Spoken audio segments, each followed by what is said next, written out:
La journée du 5 juillet 2013 à 13h55, le train de marchandises 002, de la Maule à Montréal, Main Atlantic Railway est parti en direction de Farnham, une ville qui se situe entre Saint-Jean-sur-Richelieu et Cowansville dans la province de Québec. Personne ne savait que ce train causerait 47 morts et 2000 évacuations ainsi que l'anéantissement de 43 édifices et 53 véhicules. Les wagons-citernes que transportait le train avaient parcouru une grande distance.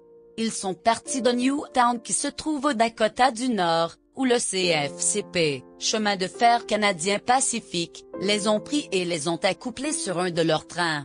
Le 30 juin 2013, lorsque le train était à Harvey, Dakota du Nord, un des wagons a été retiré du train, il a subi un défaut. Ceci est arrivé lors d'une inspection de sécurité et d'un essai des freins à air. Ils sont passés par plusieurs villes, incluant Minneapolis, Milwaukee, Chicago et Détroit. Ils sont entrés au Canada par Windsor. Ils se sont ensuite dirigés vers Toronto, là ils ont reçu un autre essai des freins à air. Ceci s'est déroulé le 4 juillet 2013. Les wagons quittent Toronto pour Montréal, sur un train de marchandises mixte. Ce train était composé de 120 wagons et 2 locomotives. Le 5 juillet 2013, le train arrive au triage Saint-Luc. Lors d'une inspection de sécurité et de mécanique régulière, 5 wagons-citernes sont retirés, des défauts ont été trouvés. On procède à l'échange du train à la compagnie ferroviaire, MA. Le matin du 5 juillet 2013, les wagons sont conduits à Farnham. Ils subissent une inspection mécanique de Transport Canada, ainsi qu'un essai de la continuité des freins. L'inspection a pu déceler 2 wagons avec des défauts mineurs. Une fois ceux-ci corrigés, le train part vers l'est vers 13h30. Il mesure alors 4700 pieds et son poids est de 10 290 tonnes. Sa destination finale était Saint John au Nouveau-Brunswick, où les 72 wagons-citernes, chargés de pétrole brut devaient être déchargés à une raffinerie de la compagnie pétrolière, Irving. Le convoi était tiré par 5 locomotives, la MMA 5017, MMA 5026, CITX 3053, MMA 5023, CEFX 3166. La locomotive en tête était la MMA 5017, une GZC-37, qui est entrée en service en 1979. Elle avait une immense puissance avec un moteur turbo-diesel à 16 cylindres, 4 temps et produisait 3000 chevaux puissance, ou horsepower en anglais. Elle pesait 195 tonnes environ. Le cheminot ou mécano de locomotive ce jour-là qui était aux commandes du train s'appelait Thomas Harding. Il a commencé sa carrière ferroviaire en 1980 avec le chemin de fer canadien Pacifique ou CFCP. En 1986 il a été qualifié comme mécanicien de locomotive. Ce jour, d'été-là, il a commencé sa journée après avoir dormi chez lui à Farnham. À 5h30 puis à 13h30 il est entré en service pour opérer le train MMA 002. Il était habitué à ce trajet, il l'a parcouru une centaine de fois auparavant. Il avait une bonne connaissance du territoire. Au cours de l'année précédente il avait été seul dans la cabine de la loco, une vingtaine de fois. Et cette journée était pareille. À 13h57, Thomas informe le répartiteur au CCF de Farnham, que la locomotive dans laquelle il opère a de la misère à atteindre son plein régime. Il lui demande si d'autres mécanos se sont plaints de ce problème.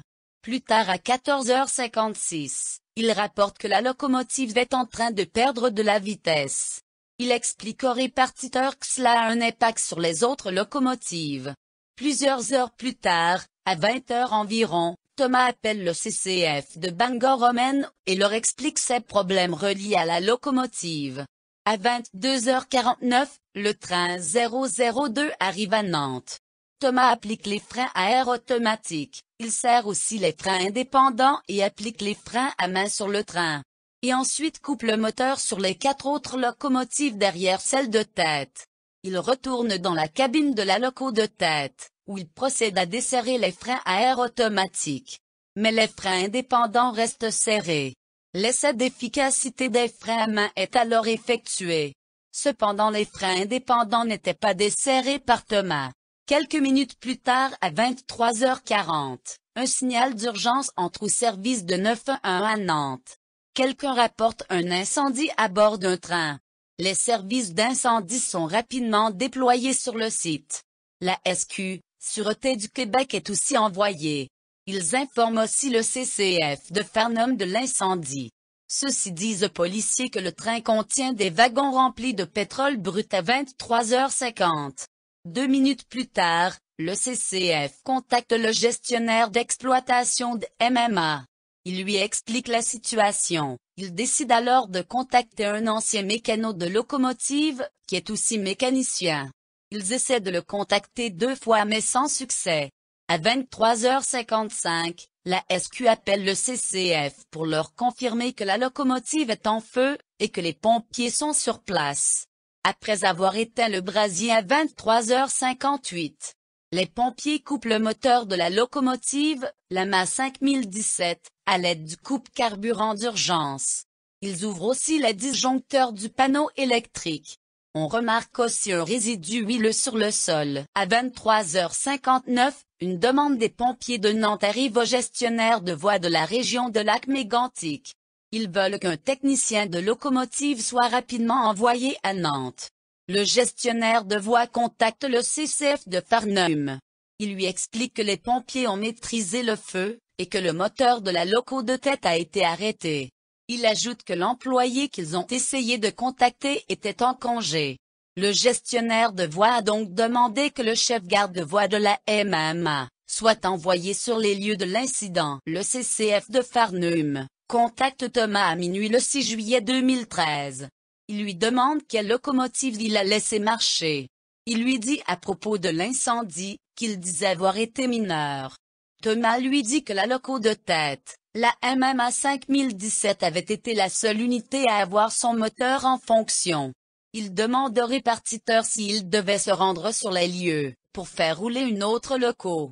Le CCF lui répond au négatif, que ce n'était pas nécessaire et que le chef garde de voies était en route vers Nantes. Ils attendraient au matin pour redémarrer les locomotives.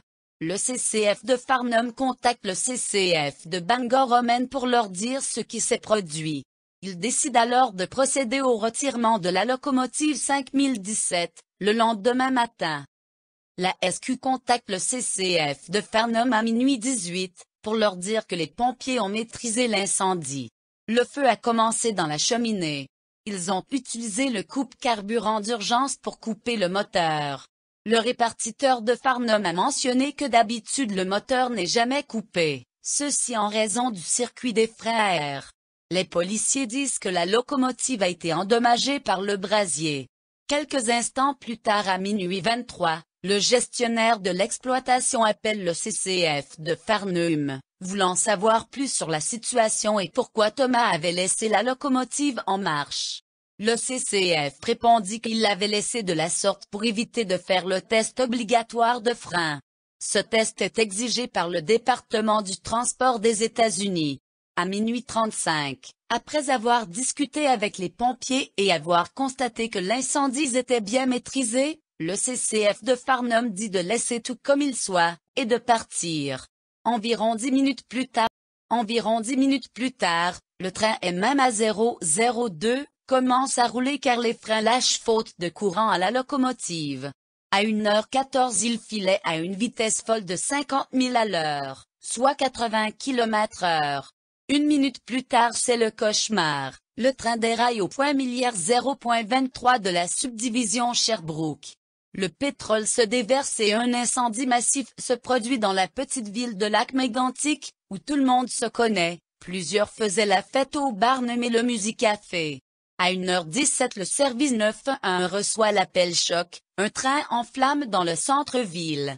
La SQ informe le CCF de Farnham que de multiples appels concernant des explosions à Lac-Mégantic, et que quelqu'un de la compagnie devrait être sur place aussi rapidement que possible. Le répartiteur de Farnham demande à la SQ si cette horreur se produit à Nantes ou à Lac-Mégantic. Dans leur tête c'était impossible, le train était à 7 km de là, incendié plus tôt dans la petite communauté de Nantes. Ils disent à la SQ qu'ils enverraient un employé de la MMA sur les lieux rapidement. C'est la confusion totale pour plusieurs heures. Sûrement ça ne pouvait pas être le MMA 002 ou l'autre train le MMA 001 qui était stationné à Vachon. Il n'y avait pas de marchandises dangereuses dans le triage à Lac-Mégantic, non plus. Après de nombreuses conversations au téléphone, le CCF reçoit des informations à glacer le sang. La première étant que de nombreux individus ont dit avoir vu un train se dirigeant vers l'est. Mais la deuxième était la plus choquante. À 2h39, l'employé envoyé sur le site où le train 002 avait brûlé rapporte que le train n'était plus immobilisé à Nantes. Une heure plus tard, la triste nouvelle devient réelle. C'était le train de Thomas, le MMA 002, qui a roulé comme une bombe directement atteignant la petite ville de Lac-Mégantic, faisant 47 victimes, pulvérisation totale du centre-ville de la petite municipalité et une grande peur des trains pour très longtemps après le drame. Suite à la tragédie, il y a eu un procès. Thomas Harding est reconnu non coupable des comptes criminels contre lui. C'est la même histoire pour les deux autres employés, le répartiteur et l'employé envoyé sur le lieu de l'incendie à Nantes. Il a cependant perdu son emploi chez MMA. La compagnie fait faillite en mars 2014. La cause est trouvée à être que le nombre de freins à main appliqués était insuffisant. Aussi sans courant dans la locomotive de tête, les freins ont lâché. Les victimes du 6 juillet 2013, Marie Sémisalliance, Talita Koumi-Begnoche, Diane Bizier, Guy Bolduc, Stéphane Bolduc, Yannick Bouchard, Marie-France Boulet, Yves Boulet, Frédéric Boutin, Geneviève Breton, Karine Champagne, Alissa Charret, Begnoche Bianca, Charret Begnoche, Sylvie Charon, Cathy Clusio, Réal Custeau, Maxime Dubois, Denise Dubois, Marie-Noël Fauché, Natacha Godreau, Jacques Giroux, Michel Junior Guertin, David Lacroix-Baudouin, Karine Lafontaine, Gaëtan Lafontaine, Joanny Lapointe, Stéphane Lapierre, Henriette Latulipe, David Martin, Roger Paquet, Eliane Parenteau-Boulanger, Mathieu Pelletier, Éric Pépin La Jeunesse, Louisette Poirier-Pécard, Marianne Poulain, Wilfried Ratch, Martin Rodrigue, Jean-Pierre Roy, Kevin Roy, Mélissa Roy, André-Anne Sévigny, Jimmy Sirois, Élodie Turcotte, Joanne Turmel, Lucie Badonnet, Jean-Guy Veilleux, Richard Veilleux. Que vous reposez en paix.